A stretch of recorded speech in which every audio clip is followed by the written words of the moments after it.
Welcome, mortals.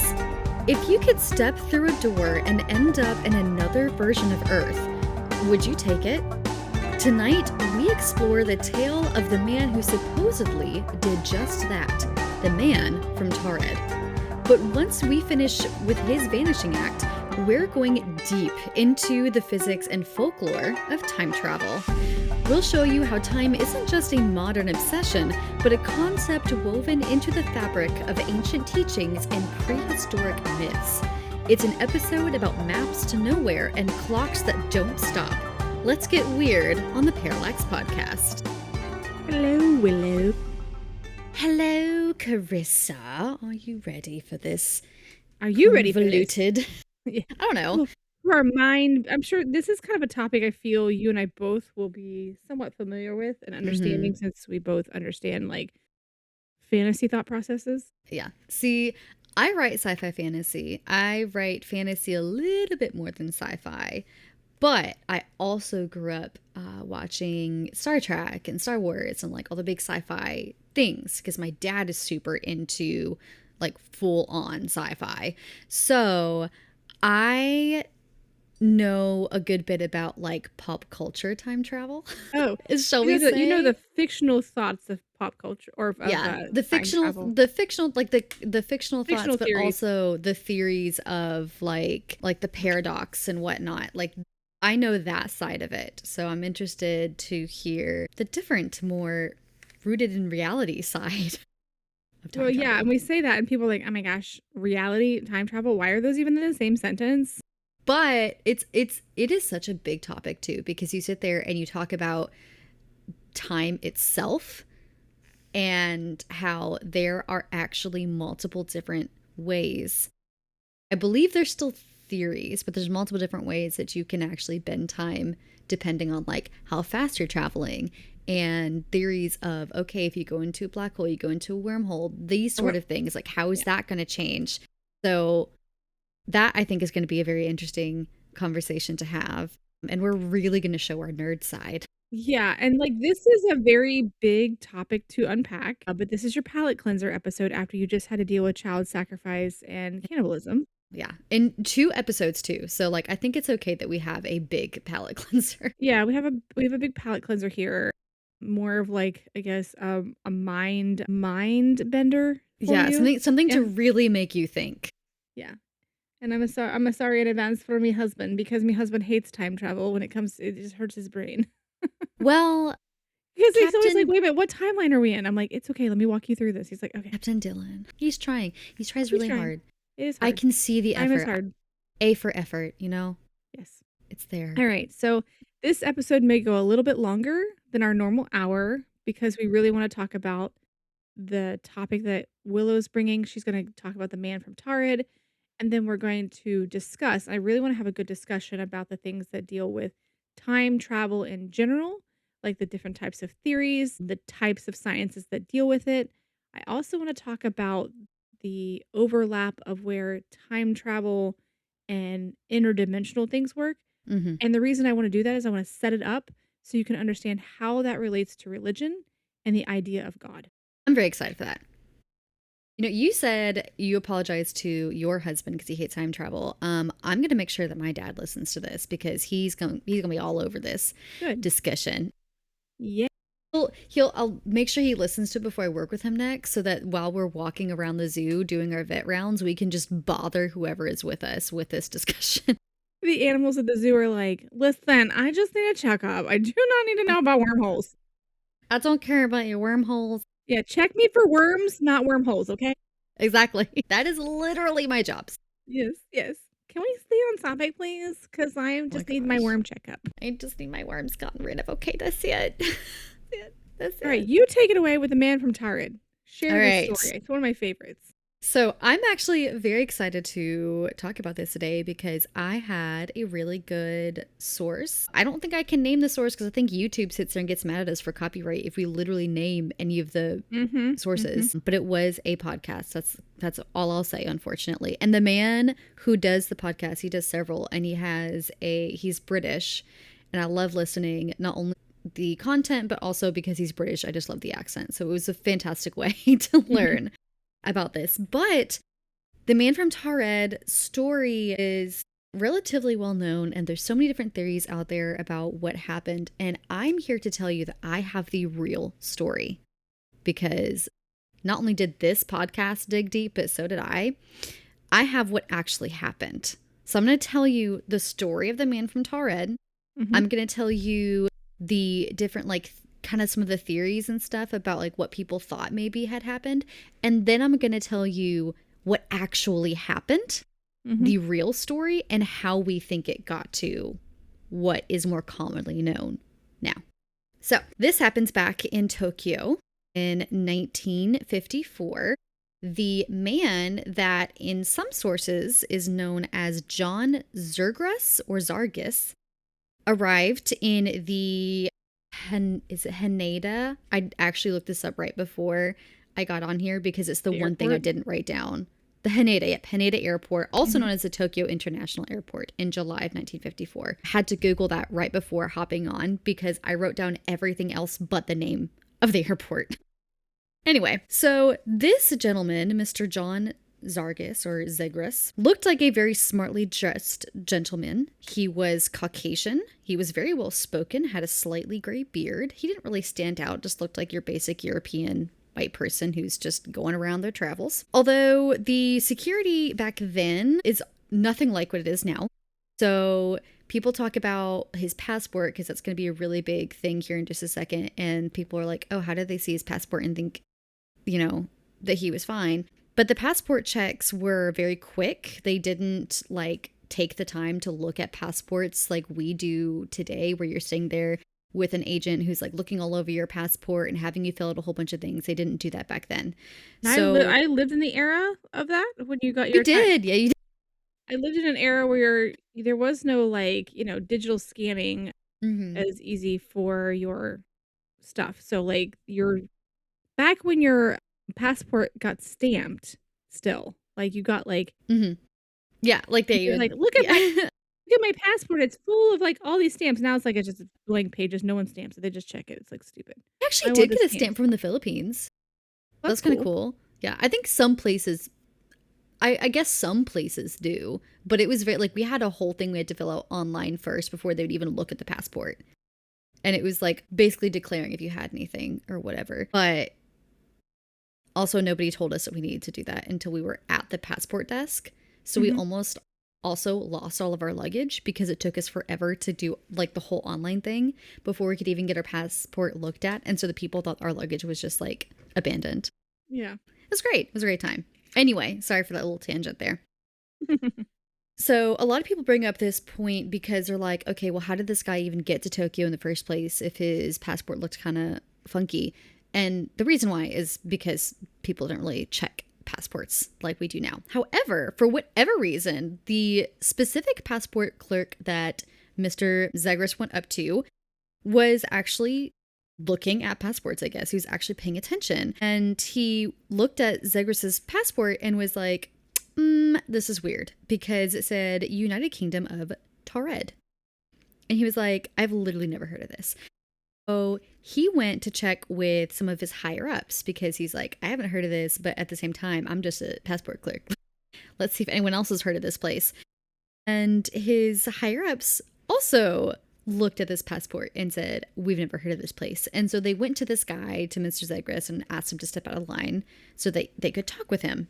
And he stated that he had never had this happen before and that this was his third trip to Japan, but he still went with them. He just was like, oh, this hasn't happened to me before. I never had this issue. So he went ahead and he was very compliant right off the bat. He gave them his wallet, he gave them an ID and a checkbook from a bank that also stated that it was from the country of Taured. And his ID also said it was from the country of Taured. It apparently looked very real, except that they didn't know.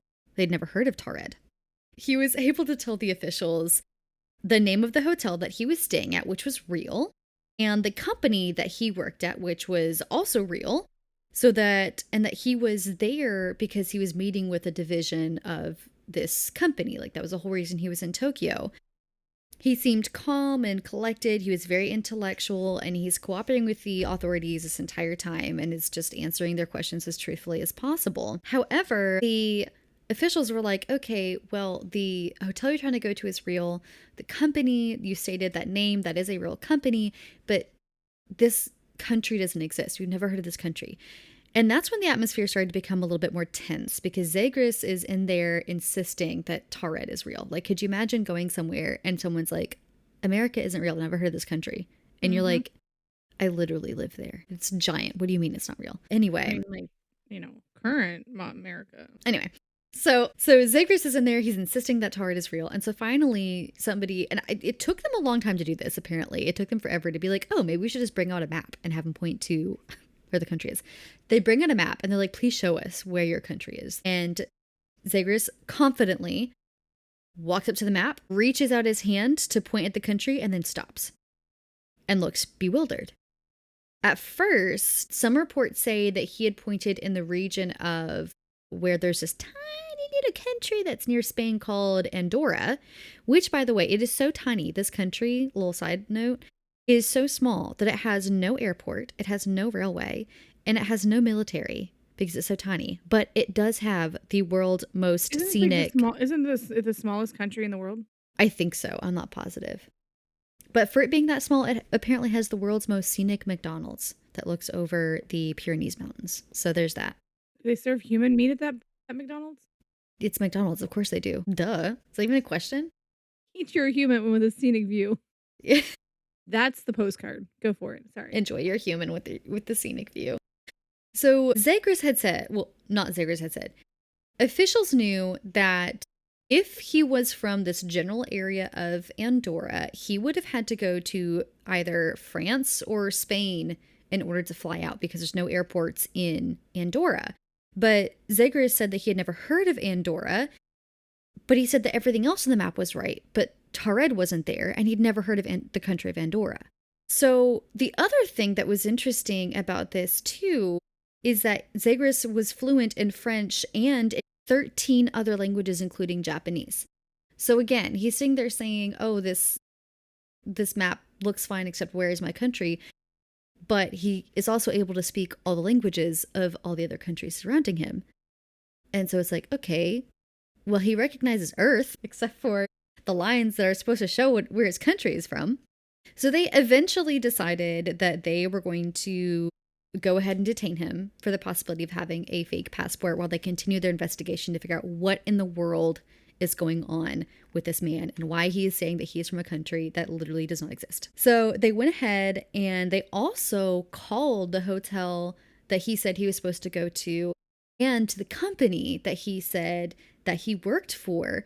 Neither place, the hotel did not have a listing for a Mr. John Zagreus, and the company had never heard of a man named John Zagreus. They don't have anyone by that name on their employee list or whatever. Mm-hmm. And they also reached out to try to see if they could find the bank that he had the checkbook for. Obviously, since it was saying it was a bank from Taured and Taured is not a country that exists, they could not find a bank that matched the checkbook, even though it looked very authentic, apparently. So Zagreus was then kept in a hotel room on the top floor of the hotel with no balcony, and he had 2 guards positioned outside the door at all times while they were doing their investigation. No one left the room all night. The guards were still there, nothing crazy happened, but the next morning, when they went in there to question Zagreus again, he was gone. He was no longer in the room. All of his belongings that they had also confiscated from him that were in a separate location also vanished. Despite exhaustive inquiries and searches, the man and the belongings were never seen again. So, what really happened? What is the truth here? Let's dive into it. There are some people that think that the man from Taured could have actually been a spy. But what's with the theatrics about a company that doesn't exist? Because if you're a spy, you're trying to blend in. You're not trying to draw attention to yourself. And although he looked very non-conspicuous, why is he making a big scene over, I'm from this country that doesn't exist? That doesn't make any sense. Plus, it also would be a lot for not only him to find a way out of that hotel with no one seeing him, but for him to also break into the separate location and get his things and have no one see him break into the location. I mean, I imagine it probably could be done if you were a very, very, very good spy, but still, that's a lot for one man to do. There's also always a theory that he's like an alien spy, which is also unlikely, but that I'm gonna throw that out there because I thought that was funny. But there are technically, people, if you're a spy and you get captured, wouldn't you're supposed to like your home government come in and clean out your room? Exactly. Like if you were a spy and you were captured, either you die, like you take your little pill to die, or your home country is supposed to clean up the mess. However they choose to do so, I feel like. The other thing, there's some people that have said, could they have just lost the belongings and the man escaped, and those are like unrelated, like he didn't go and get his belongings, the authorities just lost them, and then the man also escaped, which I guess could happen, but that's also that's extremely coincidental, and I feel like kind of difficult to accomplish, especially since they searched for his stuff and never found it. So then there is a theory that we all know, that is the most common theory, is that he is some kind of time traveler, which there are other stories similar to this out there, such as I'm sorry about this last name, Pomerenko? Sergei Pomerenko or Pomerenko? I'm sorry, these people have so many letters in their names. Anyway, but this happened in Kiev in 2006. He was spotted wandering around in vintage clothing and an old vintage camera and thought it was 1958. He had authentic documents. He had that film that apparently was to a Yashica Nat, I think is what it was called, like a really old camera. And the film actually had images of this man, Sergei, and his wife. The police then discovered that a man matching this dude's description had gone missing in 1958. And they were able to track down an elderly version of the woman in the picture who said that when Sergei had returned, he had futuristic photos with him, and they had always thought that that was weird. Sergei was then admitted to a closed psychiatric hospital, and he was walking through the gardens when he just up and disappeared. There's also another story, Rudolf Fens, who popped up in Times Square and was hit and killed by a taxi. Yep, I remember the story.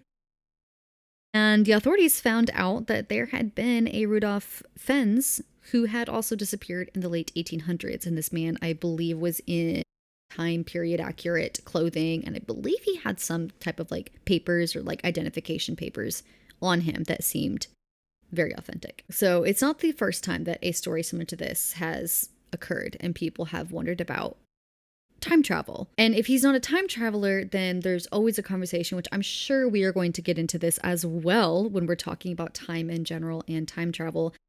Is he from a different dimension? Is the man from Taured or even one of these people from a different dimension? Which I'm actually going to skip this part because I'm going to mention it, but I think Karisa and I are going to talk about this in her section. There is the many worlds theory, which would kind of fit into what people are thinking as far as if the man from Taured is from a different dimension. Have you heard of that one before, or do you have it in your list of? So I have an explanation for that, because some people think when there's interdimensional travel, it's not time travel. But when you explain what time is, time and space, because when I sent you the opening, you're like, oh, I think this is supposed to be this. And I was like, no, actually, it's supposed to be time as a single word. Mm-hmm. Because time, space, when you're talking about interdimensional travel, it is an interdimensional time travel because the times are overlapping. But we'll get into that. Yeah. So it's still in the realm of time travel. Okay. I will leave it then, and we will circle back around to exactly what the many worlds theory is at a later time once we get into your section. However, we have talked about dimensions. We have talked about aliens. We talked about spies. We have talked about the possibility of the man of Taured being a time traveler, just like Sergei and Rudolph. However, I'm here with the truth. Sergei, that whole story was made up. It was a very elaborate hoax. But it was completely made up. Was it proven to be a hoax or theorized to be a hoax? Because it was written like 30 years after the fact. It's proven because they found the actual story, which was it was in a science fictional magazine. Yeah. Right? But Yeah. I thought that it was written as a true story there was like a section in that magazine about true happenings of science fiction type things that were based on true stories. They might And have urban been, legends. but his specific one was not. Okay. Like this specific one was not. Just like the story about Rudolph Fens, that is also just a story. It is also just a really well-written story that was in a collection of stories. And it's a short story that is called I'm Scared. That's it. I'm scared. And that's it. So is Zagreus, the man from Taured, is that just a story? Is it told as fact when it is actually just a story? Yes and no. Yes and no. The very first time that we find any kind of mention of the man from Taured is in the early 2000s. It's the first time that we got a name for the traveler, that the name John Zagreus pops up. And the story pause. I thought this story appeared in the 1980s because I'm almost certain this happened this was in like a magazine, like a paranormal magazine in the 20th century, which would be the 1900s. So there are newspapers. And then later in the 2000s. There are Japanese newspapers in magazines and stuff that talked about the man from Taured. But the first time that we actually get a name for him, the John Zagreus, and say, okay, this is who it is, okay, and gotcha. more than just like a mention or a sentence, is in the early 2000s. Gotcha. Okay. By Terrence Aim. And that's also the first time that we get the story of him escaping from the locked room. And he stated that his sources were books about the strange things occurring from the 1950s. But this person, Terrence Aim, who wrote this part of the article, he never named any of his sources. He just said, oh, they're from books and stuff from the 1950s. And then in 2017, from 2017 to 2021, there was a group of internet sleuths who actually went through. They saw this story because that's kind of when it really, this specific one from Terrence Aim, the early 2000s, is what really set off like the story of the man from Taured, because we had a name and we had more details. So in 2017, 2021, these internet sleuths were like, okay, we're going to get to the bottom of this and figure out what is actually going on. And there were some people in this group who were actually able to speak Japanese. So they were able to go and look at these different Japanese sources, translate it, and figure out what was actually going on. There's multiple newspapers and radio broadcasts that confirmed that much of this story is actually true. John Zagreus was real. But the seeds of confusion of where we started kind of changing the story into what it is now started in London. So John Allen Kuchar Zagreus arrived in a very expensive suit to Haneda Airport in 1958. October 1959. Not July, October 1959. He was 36 years old and was traveling with his common-law wife from South Korea. And he had traveled in from Taipei, traveled into Japan, Tokyo from Taipei. Sorry, my brain just stopped there for a second. And he was actually able to breeze through immigration when he first arrived in Tokyo. And he spent 3 months in Japan before being arrested by Tokyo Metropolitan Police on suspicion of bank fraud. He had tried to cash checks totaling 3,000 yen or $10,000 in today's money. The staff at the banks looked at his passport, saw the fake stamps and the made-up writing, and said, "This is obviously fake. It's the size of a magazine." He brought a giant book along with him as a passport. Now, Zagreus stated that he was a roaming ambassador from the Nagusi Hibisi, which doesn't exist. That's a made-up. Whatever that is, it's made up. The reports also state that the passport was very obviously fake, so how he breezed through immigration is quite shocking. The passport clerk absolutely did not notice that his passport was fake. They said, nah, good enough and let him go. Now, there was a detective. His name was Isuki Sasa, and he was the one who actually handled the case, and he wrote about it in his memoirs that were published in 16 called The Spies Who Passed Me By. So this is how these internet sleuths who were able to speak Japanese, this is how they were able to find out the truth about what actually happened because they read his memoirs. Now, this man, Zegras, was not actually fluent in 13 languages. He was fluent in 14 languages. Wow. They didn't give him credit in that original story. Yeah, he's fluent in even more. And this is the story that he told about himself. Whether or not it's actually true, we don't know. But this is what he said.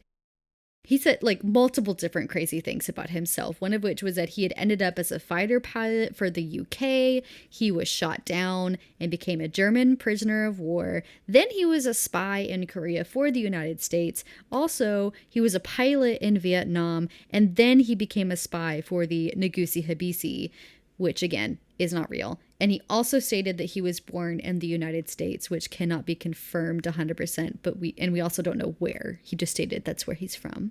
He was invited to point to the map about where Nagusi Habisi is, and he just kind of pointed vaguely at some area in Europe, and that was it. Like, didn't bother to actually point to a country or even like an actual like, oh, they're in this channel.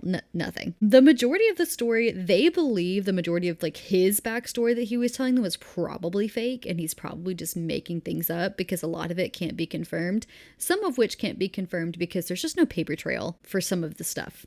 So even if it was true, there's not really a way for them to look and be like, yeah, this definitely did happen. So Zegras was also a very unstable individual. And when he was being interrogated and put into prison because he attempted bank fraud, he had a little bit of a breakdown. And, oops, sorry, I didn't mean to hit that.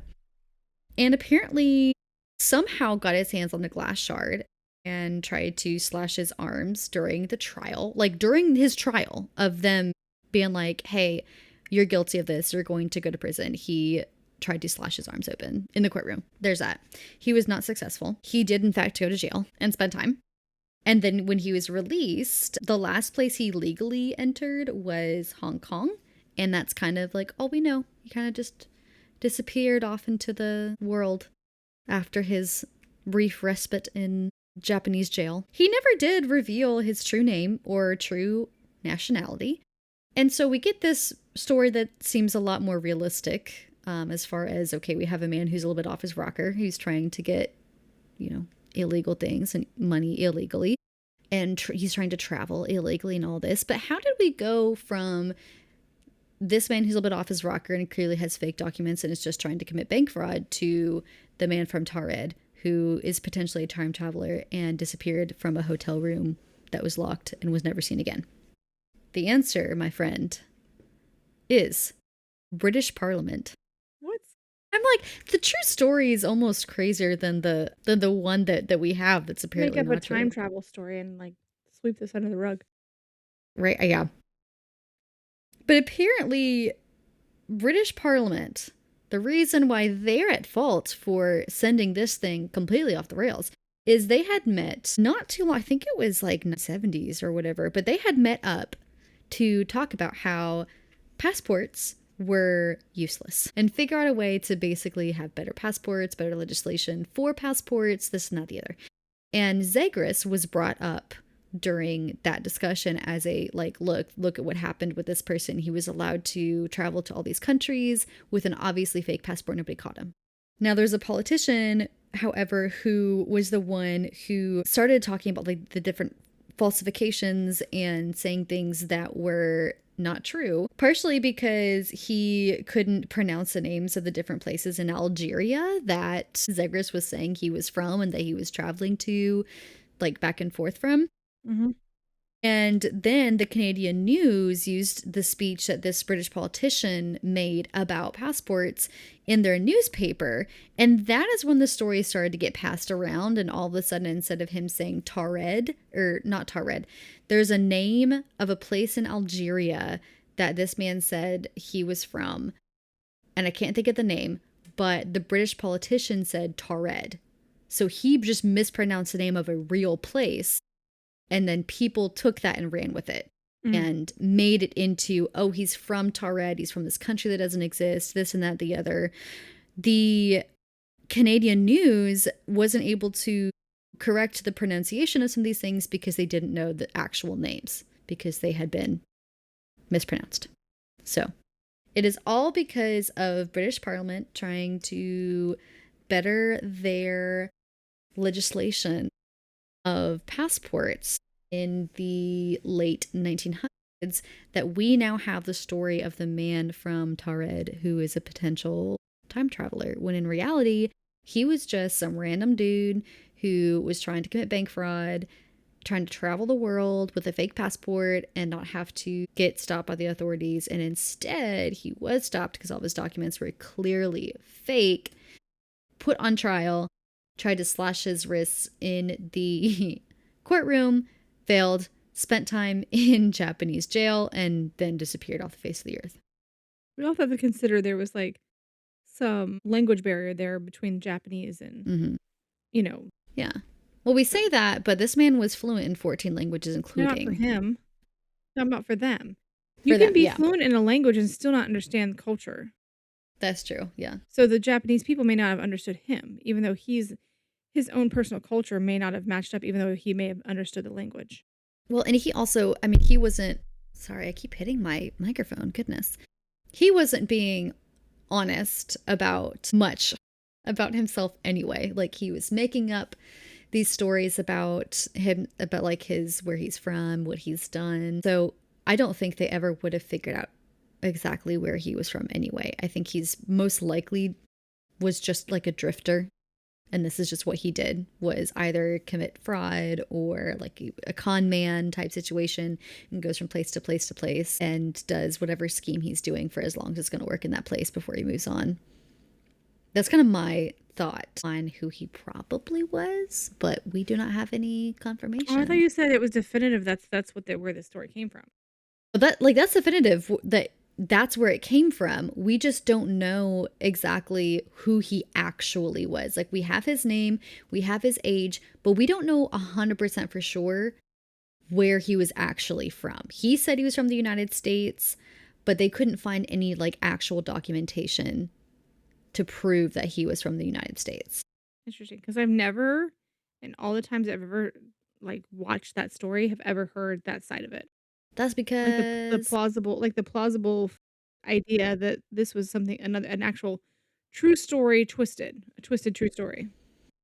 I was like, I hadn't heard about it either until I watched this podcast, and I was like, oh, or I listened and watched because it's on YouTube. And then when you did that, you found the rabbit hole of where that story came from. Yeah. Or they talked about it, like they were like, oh, this is the truth. This is what actually happened. And then I was like, oh, is it really? And so then I basically did some research to confirm. And yeah, that is the truth.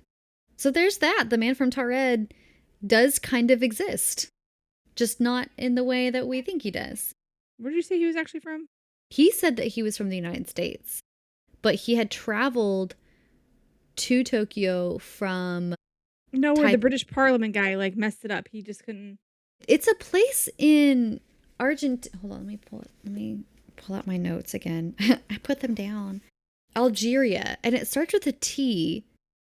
And he apparently said that it was Taured, and that was just a mispronunciation of this place in Algeria. But obviously, if he's from America, he could sound like a terrible accent as well. Mm-hmm. Let's see. I'm Googling this. Okay, so there's two possible options here that says that there's the Taured region that is the area in southeastern Algeria, in the Sahara area. Yeah. With otherworldly mountains and ranges and da-da-da. But there's also a place that is Tiaret, Taured, and it could be also another area. I think that's what it was. Yeah. Okay. Yeah, like it's the pronunciation isn't really all that different. It just wasn't. No, but just like accents can, like, if like we were talking about that today.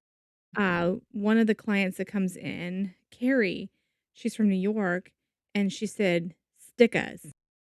She has got that accent Because we from were New talking, York, she's like, yep. she was talking about my nail art, and she goes, "Those don't stickers?" And my client's like, "They're not what?" She's like, "Stickers," and she's like, Stickers. "Stickers?" And so when you change the pronunciation of She's things, from New York, they don't talk like that. exactly. So what I'm saying is she didn't even know. So maybe the man from Taured was actually from this other place that we didn't even know about. They're just mispronunciated by the Parliament Yeah, over there in England. yeah, Frickin' Brits. it's fine. Damn Brits. Kidding, just kidding. All right, are we going to unpack time travel? Yeah, now that I told you the truth of the man from Taured, let's dive into time travel.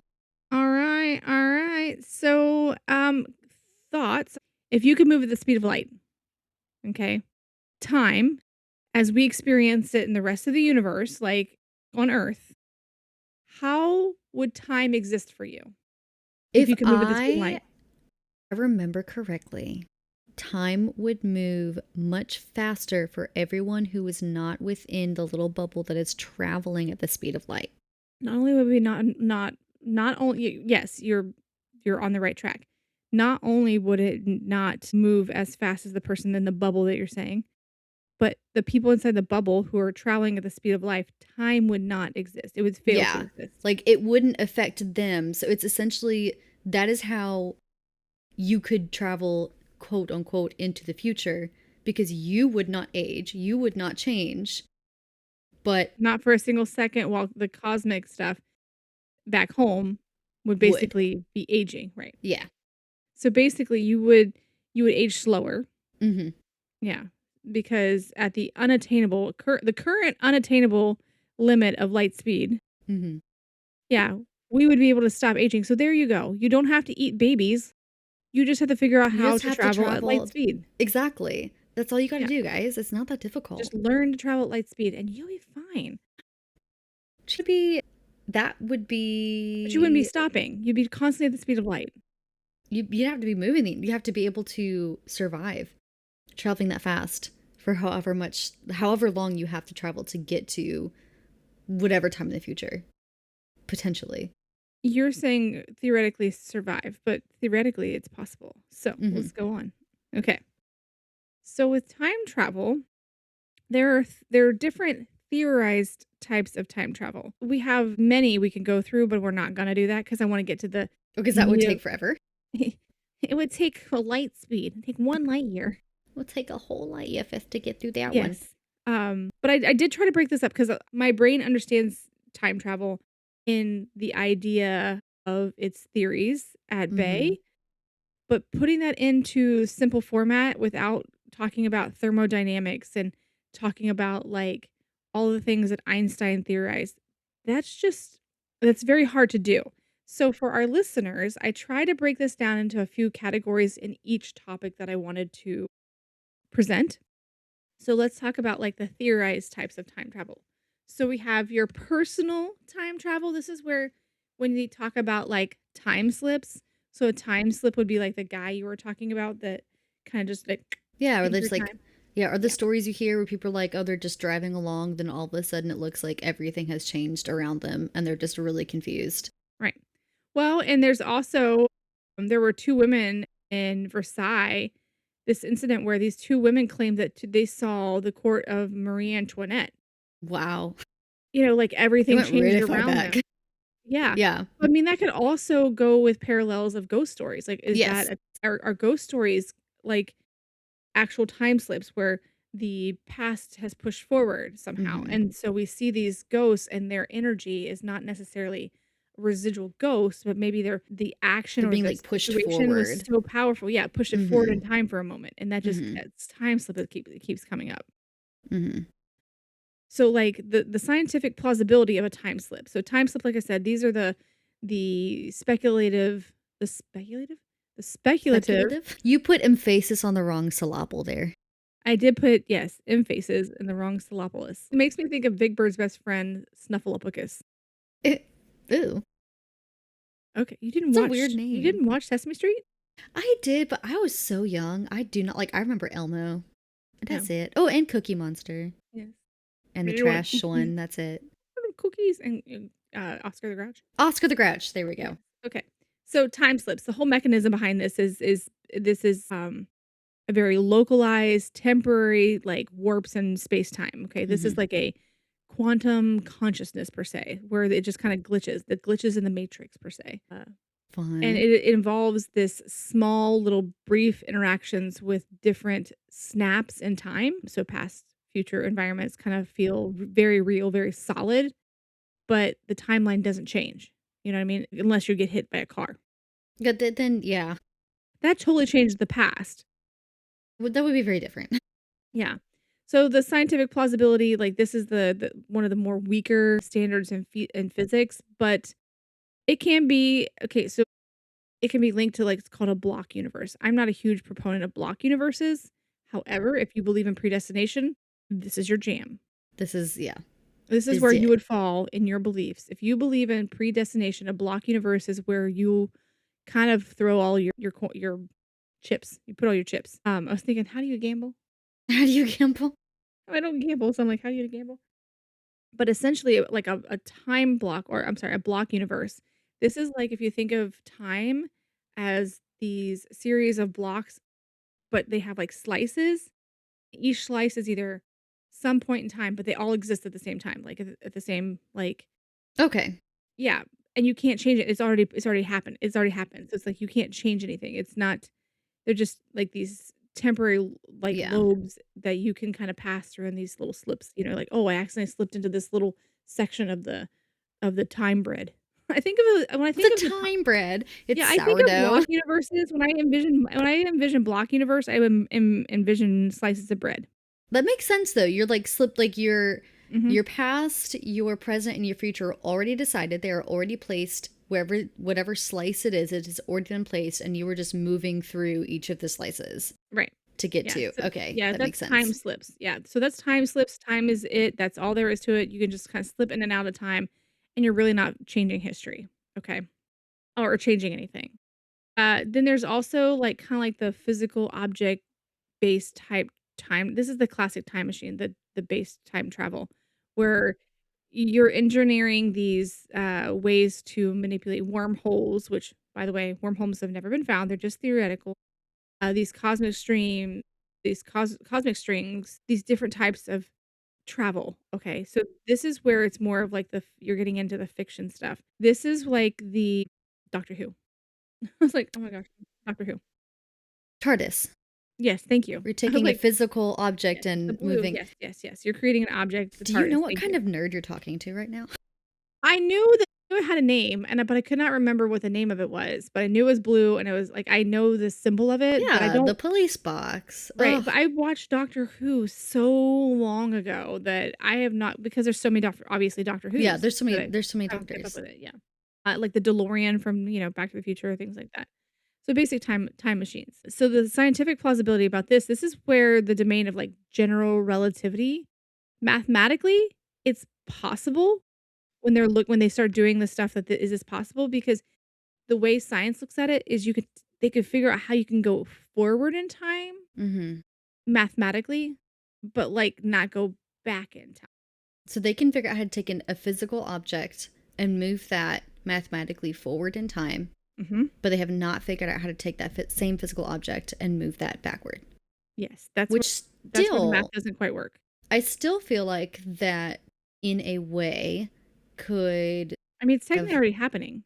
If people living on this International Space Station are technically moving, I think it's point 0.8 milliseconds Okay. faster Mm-hmm. than we are now, so someone who has more flight recorded time on this International Space Station is going to be aging slower than the person who is on Earth with less time there.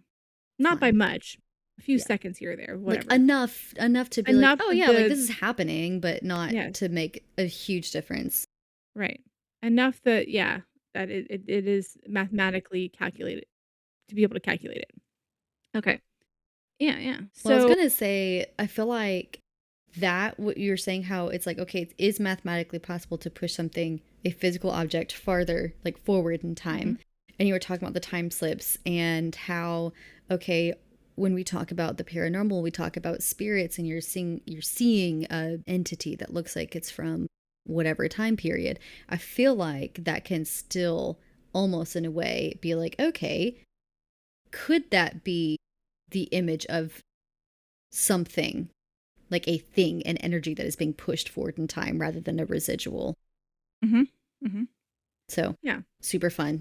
Yeah, and I mean, so when you think about it and you're thinking about time, like what I was telling you earlier, time we think of as like a line, right?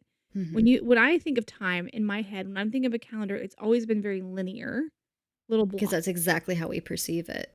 Yeah, but it's almost like if you took a calendar instead of it being like a big block and like week by week. I Mm-hmm. actually I've always as a kid used to think of it as like this movable thing, Mm-hmm. and everything on the outside was black. Like there was just this line of squares.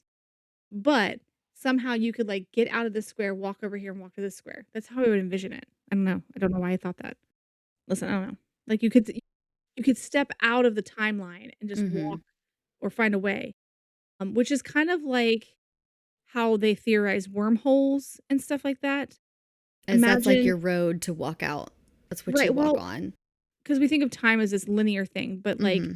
you can move forward into the kitchen, and I can move backwards into the living room. Mm-hmm. But that's because you're moving in time along a space, in a space. So that's where these kind of things kind of go hand in hand. But imagine you are um like an ant. Imagine an ant is walking down a water hose. Mm-hmm. Okay? Just walking along to get from point A to point B. Okay? There's just one line. However, what if the hose is coiled up and then the end of it actually comes back to the beginning? So this ant's walking along and it comes to the coils, it could actually walk across the coils a little easier and then Mm-hmm. just go right back up to where it started. Yeah. So that's where you get into like some of the strings and the wormholes and like Mm-hmm. the black holes and the bending of gravity and all that like trampoline of timelines. So there's a lot of things with time travel, like I was saying, to unpack. There's also the idea that you could only send information. Okay. This goes into like sending information through light speed into the universe, like sending stuff, yeah, codes, radio signals, like things that are in like a quantum state. This is very experimental, but some quantum experiments, like to show that there's a behavior of future events, like for okay, sorry, this is just random. We know when we look at the stars. We know when we look at the sun, it's 8 minutes. It's actually 8 minutes ago. Oh, yes. Yeah, because it takes that long for the light to travel. Right. When we look at the moon, I think it's like a second. I think there's like a second delay. Um, There's a second delay. yeah, That's there's true. a His name is Captain Dylan. when we look at He's going to roll his eyes so hard at that. yeah, Anyway, continue. when we look at the stars, some of those can be like 300 and some years ago. Mm-hmm. When we look at things like galaxies and stuff, technically, I've thought about this and I need to like mentally get my head around it. You could technically probably look so far back to see the beginning of the universe. You know what I mean? Yeah. Unless the light speed has died out Mm-hmm. and, whatever. Well, there are certain stars and galaxies that we see that That no actually longer probably exist. don't exist anymore. And Yeah, it's just there are because the light has taken stars that yeah, long there to are travel. stars that have died out that we see that died out, but they died out so long ago, they don't even it's like, Mm-hmm. yeah, long forgotten. Okay, sorry, where was I? Well, the multiverse. Ooh, the For a long multiverse. That's where I hang out. So this is basically your the idea behind the multiverse for those who love comics, love, infinite Earths with like DC Comics and the multiverse with Marvel and the Spider-Verse with Spider-Man because, Spider-Man is one of the ones that crosses over between DC and Marvel. So this is like creating like this divergent parallel universe via like a quantum discoherence. So Mm-hmm. it's something that is going to be triggered by time travel itself.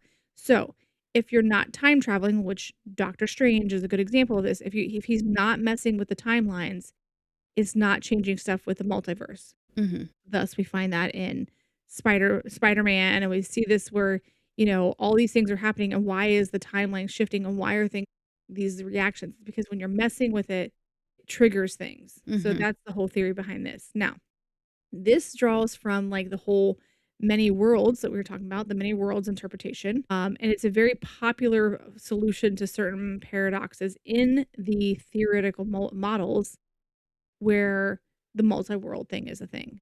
I was like, I have it right here if you want me to Well, tell you what I we could have a learned. whole we honestly could have a whole episode on Girl, multi-world because we I don't wanna get should.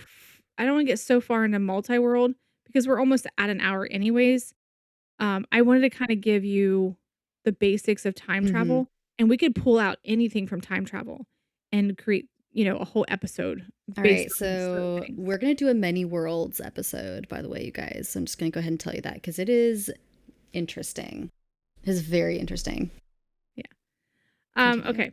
So yeah, like there are basically 4 different groups of science that kind of deal with this discipline of time travel. But general relativity like deals more with the stuff that you were talking with the multi-world thing. That's where we get the Mhm, mhm. closed time-like curve, like we Yeah. talk about the curve and stuff all that. Which again, we'll get into that stuff when we do an episode on that, but I want to basically say there are different types of time travel. Time travel is not time travel. It is time travel with is a blanket as an umbrella with different theories, different plausible mathematics and ideologies that people use. With that said, I wanted to kind of show that time travel is the idea of moving back and forth Mhm, within a dimension. mhm, And so we know that you can move forward, but again, like I said, we haven't theorized how you can move back. The course shift that I want to take from understanding there is this whole science is that this is something that is not new. This is something that is pre-Einstein. And so if there was the ability to time travel, beings or human or whatever it is would not just stop at the timeline in which we would notice, correct? mhm. It would go through all The facets of timelines. human history, right? Yeah.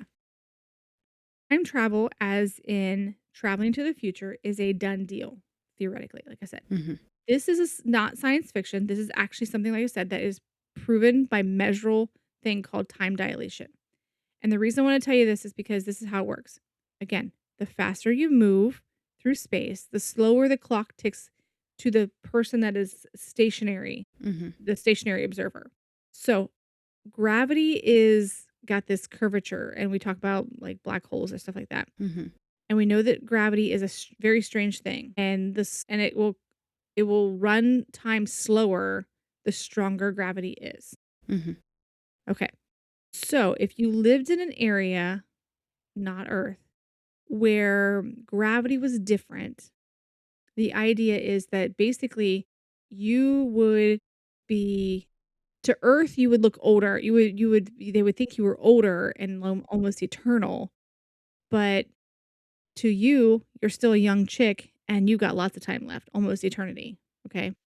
So this is something that science is saying, yeah, it's a done deal. Theoretically, we can prove that there's the capability of someone to be able to live in a situation where time doesn't work the same as it does on Earth. Okay. mhm. So this is a scientifically proven theory. Okay. All right. So the reason I wanted to do that is because I'm going to move a little further into ancient overlaps and myths and beliefs where I love to fall. You're like, this is where I like to live.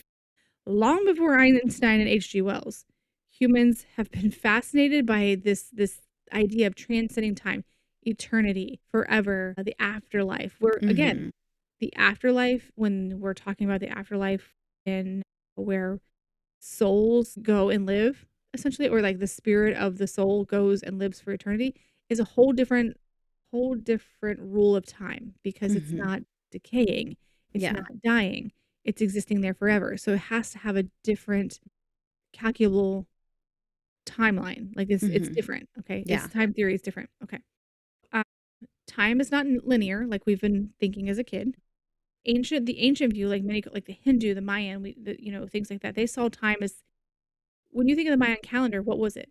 It was a circle, wasn't it? Yes.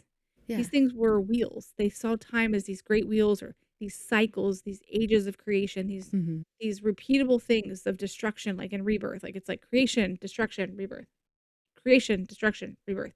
So it was a constant rebirth of things. There's theories that Earth has had like several civilizations before we even came along that have been buried and buried and buried. Okay. I could see it. I Yeah. think that's very I think it's very realistic, actually, Yeah. to sit there and think that there's so many that we had just no idea about because we haven't found them yet. So I wanted to talk about like some of like the oracles, the seers, the prophets, the shamans. And these are people like that claim to see future events. We talked about this in an episode when John was on the island of Patmos in the book of Revelation, that maybe he was having a time slip and seeing in the future. What was he seeing? Was he seeing these bright target signs? Was he seeing these roaring monsters that were cars? And he was describing them based on what his Yeah. personal timeline was. Yeah, yeah, we did talk about that. That was I can't remember which episode, but we did talk about it. Yeah, I don't remember what we were talking about as far as It that was the end was of times. That was we were it talking about was that was we were talking about the the David Koresh, rapture. the rapture. Yes. Yeah, yeah. Yeah. Yeah. So, anyways, I was trying to come up with ideas of storylines I remember, like the hero's journey to the Mhm. underworld, like I was talking about before, where outside normal time, if you go there, it changes, you know? But I wanted to ask you, I mean, you're kind of new to the biblical world with, going to church with Michael, Mhm. but are there any stories you can think of in the Bible that might possibly be time travel oriented, like kind of like time travel type thing? I mean, there's prophets all over the Bible. And I'm not saying that's necessarily time travel, but Well, the prophets wouldn't be time traveling. they can see They it's might be like able this to idea of seeing into the observe, future. yeah, with a time Mhm. slip, Mhm. but the time slip would be the time in which it's in is slipping back in time. Like, the prophet isn't slipping in time, it's the event that's slipping in time. You gotta remember that. So, like, you're walking into and you're seeing things, but it's like it's almost like an overlap, that overlapping of stuff. Yeah, yeah. So I know I think about that, but I'll be honest with you, I don't know if I am familiar enough to think of a story. One of the things about that is a lot of times God in different religion is different, okay? Mhm. A lot of Protestant and a lot of Catholic, you get the whole God as God, okay? Mhm. Omniscient, eternal nature, whatever. Yeah. Okay, so there's of course, the biblical verse where I am the Alpha, I am the Omega, I am the first, I am the last, I am the beginning, I Mhm. am the end. This is in Yeah. Revelation. This is a constant, like, repeat on the big loud voice on the megaphone in people's head when they're talking about what type of characteristics would you give God? Eternal, first and last, beginning and end. These are the type of things. So from a time travel perspective, though, this isn't just like poetic claim to like being timeless or being this omniscient being. This is a being who exists outside of our realistic time space, who Mhm. could perceive all moments, past, present, and future, as a single accessible landscape. For such a being, like a god, which there's again lots of, not just in Christianity, lots of religions have this type of God, could move at any point in that landscape, just as simple as walking across the room for them. You know That's what I mean? true. Yeah. Yeah, so this makes God not merely as outside time, but as an ultimate time traveler who has all points at access. And he You know can what? I go want to to be there. wherever he I'm wants there. to. Right. Yeah. Yeah, so this becomes less about foretelling and more about describing other parts of the landscape in which God exists. Interesting. Okay. So this is almost like a four-dimensional look at God. Mhm. God, when people are talking about the Trinity Mhm. being three, this is talking about God as being four, more of a cube, four-dimensional. God is God is, the physical part, God is the spiritual part, but then God is also the time traveling part, the part that is existent in all parts of time and space. I like that. God is a time traveler. I'm putting that on a t-shirt. Okay. The ultimate time traveler, Ultimate time God. traveler. Yeah. Um, angelic divine messengers. These are situations in the Bible where they suddenly appear and disappear. Okay? Again, these situations are also kind of prefaced with the whole, like, fear not to the people that see them, to not Yeah. startle them. I Yeah. mean, literal the sheer psychological shock of this being manifesting in front of you Yeah, and then this all of a being sudden that, like, leaving. you can't even, like, Don't freak process, and out. it's I'm like, gonna be here and then I'm gonna leave, okay? But make "Don't be sure you write scared. it down. It's okay." It's okay. It's gonna be okay, I promise. I swear everything's fine. Yeah. Don't I mean, freak which out. right. So the ability for that type of being to be able to manipulate time as well, to be able to in and out, kind of go in and out of the Mhm. time the timeline. Miraculous suspended animation type things, like or even like longevity of life. So there are stories where like certain people in the Bible were taken without dying. Okay. Okay, true. Elijah, Enoch, like there are people who have been interpreted as being translated Mhm. out of normal flow of space and time. Like they're here and then they're being witnessed as being ascended with God, being Mhm. taken with God, but they didn't die. They're just being taken into They're basically being taken into a big block universe. they're like, "Okay, you're in sourdough, we're putting you in wheat." Right, exactly. Yes. And so here, so the block universe, like I said, the block universe is where the brain is, or not the brain, the belief is predestination. Mhm. And I've always said, take that back, I have recently made sure to reiterate this constantly that if you believe in predestination, you need to stop praying. It's already going to happen. Why y'all praying? You can't Like, change anything. it's not yeah, nothing's gonna change. Yeah. So why pray? So block universe, not my friend. Not my friend. We are not friends. We don't get along. We do not subscribe to the same things, actually. In Islamic faith, there's the 309 years of sleep that these 7 sleepers, there were the sleepers in the Quranic tradition that when they awoke, it was unchanged as this whole dilation of time narrative, like that they were in their cave, and it almost could be like that the cave that they were in for 309 years could have been like some kind of like weird gravity well that kind of Mhm. shifted and slowed everything for them, but the rest of the world around them Continued on continued on. as yeah. Yeah. Yeah, almost like a paradox of sorts for that. What was one of the other ones? I listed a bunch of them. I didn't want to talk about all of them, but Like, which one? Which one are I'm we trying to think. Okay, this is fun because guess what? At one point, we were active in the Mormon Church. So I wanted the Mormon like, Church there was has a time. like the Mormon Church has like some of the nerdiest like beliefs and like when it comes to other worlds. For those who don't know this, this is not something that is taught on a regular basis in Mormon Church. This is a deep doctrine dive. One of the things that's in the Book of Abraham, which is in the Pearl of Great Price, this is like the third. The LDS Church uses 3 main books.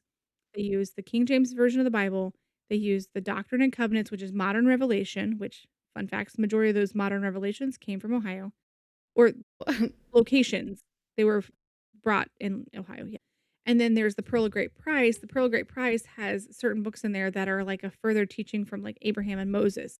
The LDS the LDS scriptures in this book of Abraham, there is a place, this Kolob, and this is a star nearest to the throne of God, governing the others, where one day is equal to 1,000 years according to Earth's time. Okay. So I don't know if you've ever heard that, but that is something that is described in the Bible as one day And in heaven is like 1,000 years on Earth. Okay. This extreme like time dilation is actually a Mormon belief of Kolob. The Kolob isn't okay. just a symbolic throne, but is a location in the cosmos where the laws of space time, as we know them here on Earth, Mhm. completely are different. Like they're fundamentally different. So if you were to be near God in that situation, is it like a time reference? It would be a drastically different rate of time. You would not age as fast. Okay. Okay. Nice.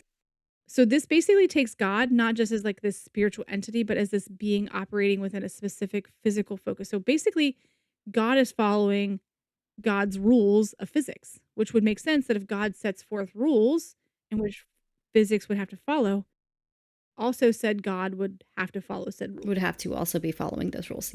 Correct. Right. Something else that one of the prophets, Lorenzo Snow, taught was that a man is God once was. As God is, man may become.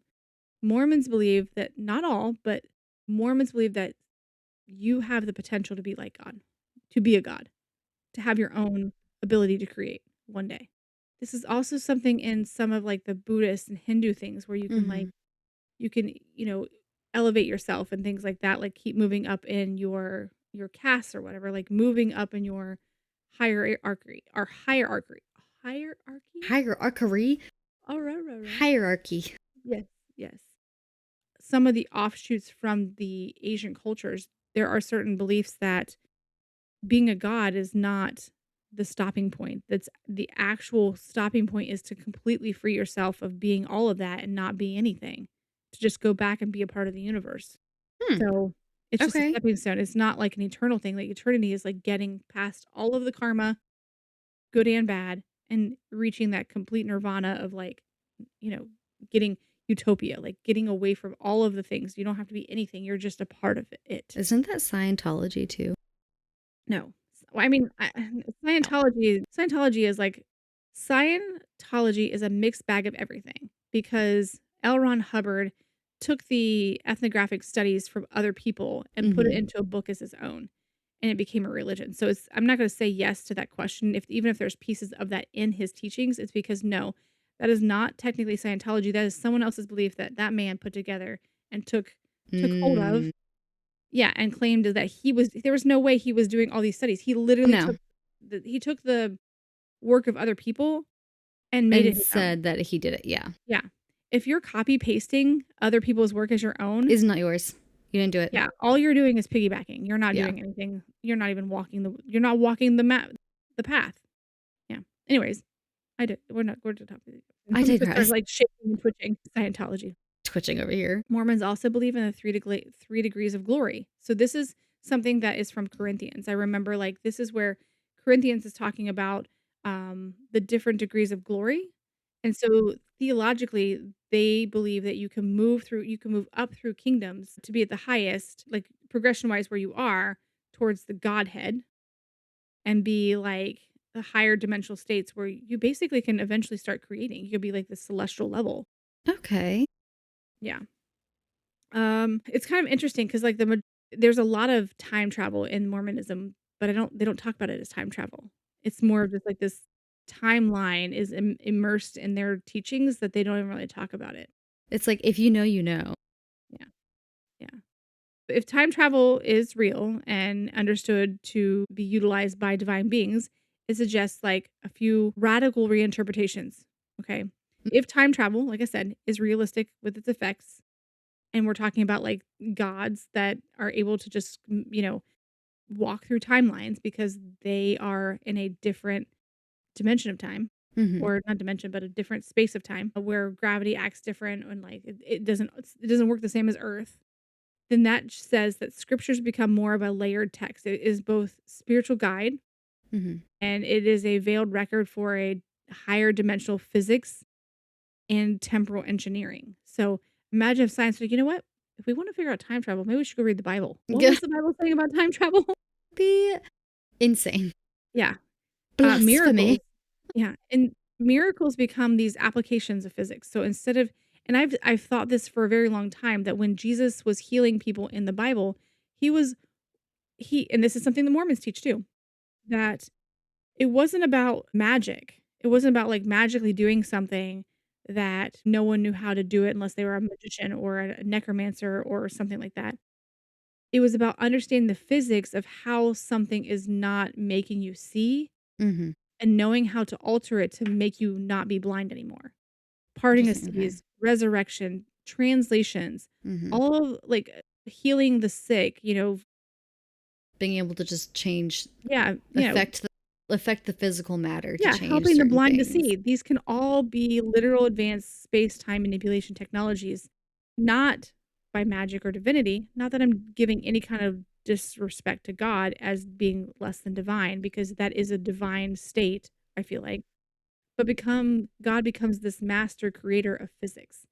The creator is not just the lawgiver, but now the one who is the architect of these laws, who follows these laws and operates freely within them and beyond them for us as far as understanding. But this is how eternal nature can actually exist, and how the reference of like spirituality and that can possibly work in tandem with like a scientific understanding. But I think it's cool to I think love that. that Yeah, I think it's cool to think that I mean, science and religion come together, or I shouldn't say Hmm. religion, science and God come Hmm. together, because if you believe in science, you have to see that there has to be something behind the veil working. You just haven't found it yet. And if you Hmm. pull back the veil and you're like, "Oh, I didn't realize you were standing there, God. Hey, dude. How you doing? I've been You're like, oh, I hey, should I bro. knock next time?" Sorry, I'll like cough or something next time. I'll announce myself. Like, didn't even see the door was closed. Oh, sorry. Well, that's like where my dad had said, because we got into this conversation a while ago, and he had said that science is the pursuit of God. Science Mhm. is the pursuit of all the things that we don't understand. And in Mhm. many ways, there are things that we're like, well, this is just how it is. And we have absolutely no idea why it works like this, but it just Mhm. does. Yeah. And he would tell me, well, that is the sign of God. When things like that happen, like when you're doing some of these like absolutely massive mathematical equations in physics, and they say, oh, if we put this variable there, this number, this is what makes it work. And my dad would be like, okay, but why? Like, where did we get this number from? Where did we get this variable? And they're like, we don't know. It just works. And he would say, okay, that variable, that's God then. Like, that's, Well, that to him, that's that what he happens sees. with that's what happens with DNA random mutations, I feel like. Hmm. Because they'll say that they figured it out, and their answer is it's random. Telling me it's random is not an answer. Telling me it's random is your excuse for not having an answer. For having absolutely no idea why it's Why certain occurring. things, yeah. Why is it that normally a kimono dragon needs a male to lay eggs and whatever, but in captivity she can lay She can eggs just do and it on just her clone own. herself? What is that? Aphids can clone themselves. These small creatures, these small little insects can clone themselves constantly. So majority of aphids are females unless there's a bad weather. Something in her system says there's going to be a scarcity of food possibly. I'm going to create a change in my DNA. I'm going to lay some red eggs and I'm going to create males potentially that creates a whole new genetic offspring so that my species doesn't die. And that's I'm wild that they sorry. can do that. How do they do that? How do they tell? Exactly, because there is something behind the drive of DNA Hmm. replication and mutations, the God factor, that is we haven't been able to find yet, because some of the stuff is not visual, it is four-dimensional. Like Hmm. we're talking that four-dimensional Yeah. thing, that four-dimensional timescape or that timeline or area outside of what we know exists somewhere, and it's following its own set of rules that aren't not they're not, like, not following the rules of physics, we just don't understand the rules of physics. Yeah. We don't We just understand the haven't rules gotten, of we haven't figured out what those rules are.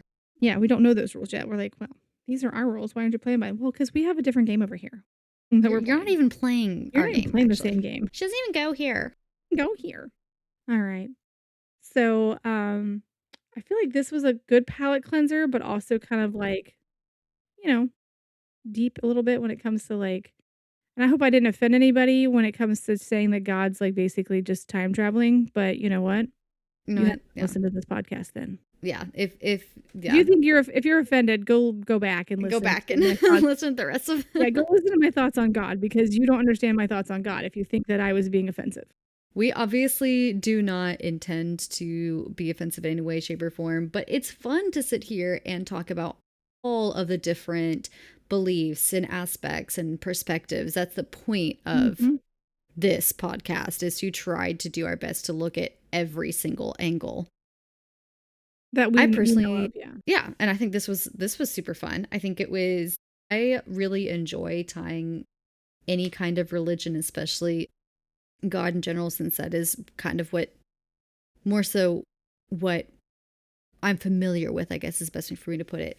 When we're able to tie that into science, I always love being able to do that because I find it absolutely fascinating to be able to put something that's like tangible to something that is in a way intangible, in the sense of like I can't go point to something and be like, Mhm.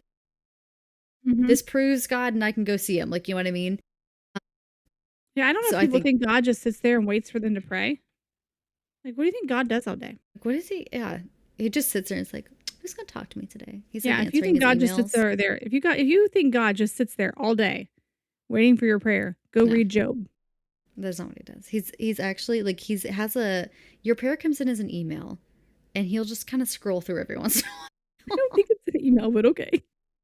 Okay. Like that Okay, is how Evan. that is was- how we send our information to him. It goes from our brains into an email, and it pops up on his special computer, and he'll just like scroll through it sometimes and be like, oh yeah, I need to do something about that. That was that movie with Jim Carrey. Which one? The movie with Jim Carrey where Jim Carrey is God for like a week or something like that. Oh, yeah. Yeah. So, alrighty. Well, this has been good. This has been great. Hopefully we didn't beat it completely death because I know that time travel can be somewhat kind of boring, but hopefully you learned something. It's still fun. Hopefully you took something home with you. Yeah. For your little ride home. Just expose the kind of nerds that we are, so you're welcome. But until then, you can happily send us a message and tell us how much you love us at info@parallaxpodcast.com. Send us a little email there. You can go to our website, theparallaxpodcast.com, some little icons, follow us on our socials. And if you want to find us on Spotify, Apple Podcasts, YouTube, go for it. Follow us, subscribe. All the things. Yeah, follow and subscribe. Much appreciated. Please. Thank you. Thank you very much. All right. Until then, I'm Karisa. And I'm Willow. Thanks for listening. Goodbye, mortals.